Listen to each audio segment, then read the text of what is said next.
যখন ঢাকায় আসে তখন তার মা দেশনেত্রী বেগম খালেদা জিয়াও ছিলেন তার গুলশান অফিসে সেই একই সরকারের প্রতিহিংসার শিকার হয়ে অন্তরীণ।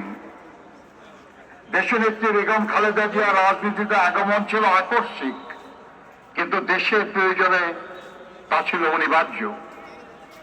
1981 সালের 30শে মে কতিপয় বিপদগামী সেনা কর্মকর্তার হাতে রাষ্ট্রপতি জিয়া রহমান বীর উত্তম শাহাদত বরণ করার পর দলীয় সরকারের ভিতরেই ষড়যন্ত্রকারীরা তৎপর হয়ে ওঠে।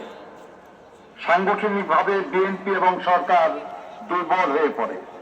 সেই সময় দল এবং দলীয় নেতাদের মনোবল অটুট রাখার লক্ষ্যে 1982 সালের 3 জানুয়ারি দেশনেত্রী বেগম খালেদা জিয়া বিএনপির সদস্যপদ গ্রহণ করেন। শুরু হয় তার রাজনৈতিক জীবনের ক্লান্তিহীন পথ চলা।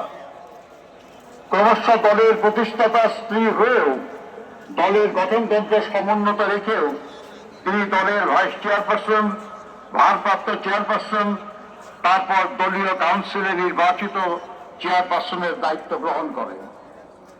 তার 43 বছরের রাজনৈতিক জীবনের 41 বছরই তিনি দেশের অন্যতম প্রধান রাজনৈতিক দল বিএনপির শীর্ষ নেতা হিসেবে নেতৃত্ব দিয়েছেন, দলকে সুসংহত করেছেন, শক্তিশালী করেছেন।